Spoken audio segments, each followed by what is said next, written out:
American president Donald Trump വിവാദ നായകൻ ഇന്ന് തരംതാണ ഒരു മോശം പ്രസിഡന്റായാണ് മാറിയിരിക്കുന്നത്. ട്രംപിന് പൊതുജന പിന്തുണ കുറഞ്ഞു വരുന്നതായി കാണിക്കുന്ന സർവേ ഫലം പുറത്തുവിട്ട യാഹൂ യുഗോ ഡൊണാൾഡ് ട്രംപിനെ ചരിത്രത്തിലെ ഏറ്റവും മോശം പ്രസിഡന്റായാണ് 40% അമേരിക്കക്കാരും കണക്കാക്കുന്നതെന്നാണ് സർവേ ഫലം ചൂണ്ടിക്കാട്ടുന്നത്. ട്രംപിനെ അംഗീകരിക്കുന്നവരുടെ എണ്ണം വളരെ താഴ്ന്ന നിലയിലും അദ്ദേഹത്തെ എതിർക്കുന്നവരുടെ എണ്ണം ഏറ്റവും ഉയർന്ന നിലയിലുമാണ് ഇപ്പോഴുള്ളതെന്നും സർവേ സൂചിപ്പിക്കുന്നു.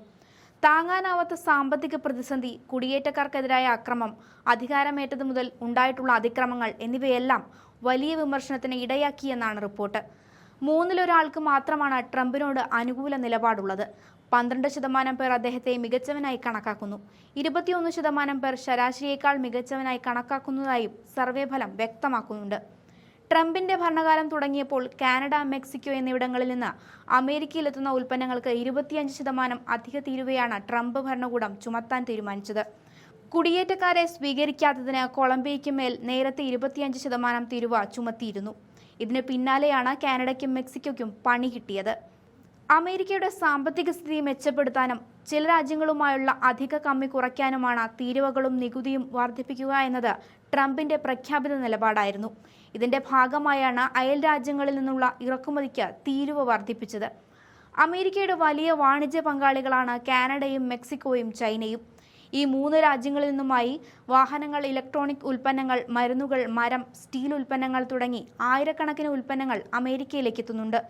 അതുകൊണ്ട് തന്നെ അമേരിക്ക തീരുവ ചുമത്തിയാൽ അത് രാജ്യത്തെ ഉപഭോക്താക്കളെ സാരമായി ബാധിക്കും. ഇത്തരത്തിൽ രാജ്യങ്ങളിലെ വാണിജ്യ മേഖലയെ തകർത്ത് ആധിപത്യം സ്ഥാപിക്കാനുള്ള നീക്കങ്ങളാണ് ട്രംപ് നടത്തിയിരുന്നത്.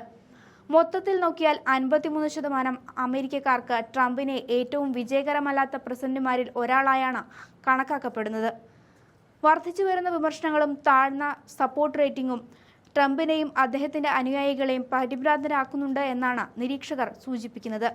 2026 ഇടക്കാല തെരഞ്ഞെടുപ്പിൽ തോൽക്കുമെന്നും കോൺഗ്രസിന്റെ സമ്പൂർണ്ണ നിയന്ത്രണം നഷ്ടപ്പെടുമെന്നും അവർ ഭയക്കുന്നുണ്ട്. ഇടക്കാല തെരഞ്ഞെടുപ്പുകൾക്ക് മുന്നോടിയായി വിമർശനങ്ങളെ നേരിടാനും വോട്ടർമാരെ ആകർഷിക്കാനും ട്രംപ് തന്റെ തന്ത്രങ്ങളിൽ മാറ്റം വരുത്തിയിരുന്നു. മിനസോട്ടയിലെ കുടിയേറ്റക്കാർക്കെതിരായ ക്രൂരമായ നടപടികൾ അവസാനിപ്പിച്ചതും ഡെമോക്രാറ്റിക് നിയന്ത്രിത നഗരങ്ങളിൽ നാഷണൽ ഗാർഡിനെ പിൻവലിച്ചതായും ട്രംപ് ഭരണകൂടം പ്രഖ്യാപിച്ചിരുന്നു. ഉരുക്ക്, അലുമിനിയം എന്നിവയുടെ തീരുവ ഉടൻ കുറയ്ക്കാനും സാധ്യതയുണ്ട്. ഇവയൊന്നും ഫലം കണ്ടിട്ടില്ല എന്ന് തന്നെയാണ് സർവേ ഫലങ്ങൾ സൂചിപ്പിക്കുന്നത്. ഇടക്കാല തെരഞ്ഞെടുപ്പുകളിൽ റിപ്പബ്ലിക്കൻ പാർട്ടിക്ക് തിരിച്ചടി നേരിടുമെന്ന് തുടർച്ചയായ സർവേകൾ പ്രവചിക്കുന്നുണ്ട്. കൂടാതെ യാഹൂ യുഗോ സർവേയിൽ ട്രംപിന്റെ അംഗീകാര നിരക്ക് 38% ഇടിഞ്ഞ് എക്കാലത്തെയും താഴ്ന്ന നിലയിലും എതിർപ്പ് 58% ഉയർന്ന നിലയിലുമാണെന്ന് വ്യക്തമാക്കുന്നു. റിപ്പബ്ലിക്കൻ പാർട്ടി തോറ്റാൽ താൻ ഇംപീച്ച് ചെയ്യപ്പെടുമെന്ന് അദ്ദേഹം അനുയായികൾക്ക് മുന്നറിയിപ്പ് നൽകിയിട്ടുണ്ട്. ഡെമോക്രാറ്റിക് നിയന്ത്രണത്തിലുള്ള സെനറ്റ് വന്നാൽ ഭരണകൂടത്തിന്മേലുള്ള നിരീക്ഷണം തിരികെ വരും. ട്രംപിന്റെ പല അജണ്ടകളും ഇതോടെ അവസാനിക്കുമെന്ന് തന്നെയാണ് ഈ സർവേ ഫലം സൂചിപ്പിക്കുന്നത്.